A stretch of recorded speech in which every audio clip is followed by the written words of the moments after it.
شکریہ جناب اسپیکر. مشترکہ مذمتی قرارداد ہرگاہ کہ یہ ایوان گزشتہ شب رات کی تاریکی میں بزدل بھارت کی جانب سے پاکستان کی خود مختاری اور علاقائی سالمیت اور فضائی حدود کی سنگین خلاف ورزی کرتے ہوئے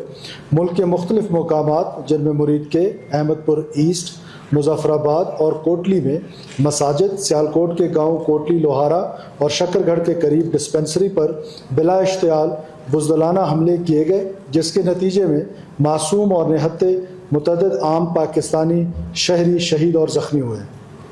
جس کی شدید الفاظ میں یہ ایوان مذمت کرتا ہے. یہ کہ بھارت کی جانب سے یہ کارروائی ان کی اندرونی سیاسی مشکلات اور انتہا پسندانہ بیانیے کو علاقائی تناؤ میں رکھنے کی شعوری مذموم کوشش ہے، جو بین الاقوامی قوانین، اقوام متحدہ کے چارٹر اور دو طرفہ معاہدوں کی کھلی خلاف ورزی ہے.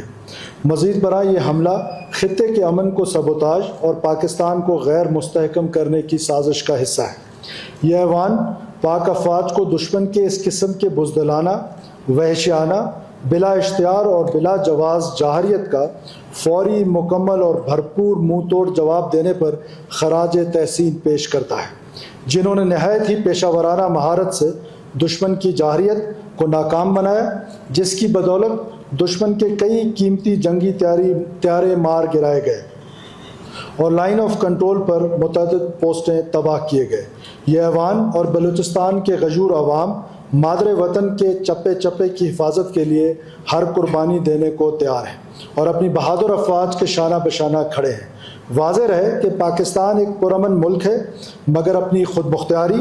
سالمیت اور اپنے شہریوں کے تحفظ کے لیے ہر سطح پر مکمل دفاعی جواب دینے کی صلاحیت رکھتا ہے. یہ ایوان شہداء کے لواحقین سے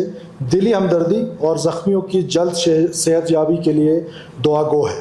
مذکورہ بالا حقائق کو مد نظر رکھ کر یہ ایوان وفاقی حکومت سے مطالبہ کرتا ہے کہ وہ بھارت کی جانب سے حالیہ انسانی حقوق کی سنگین پامالی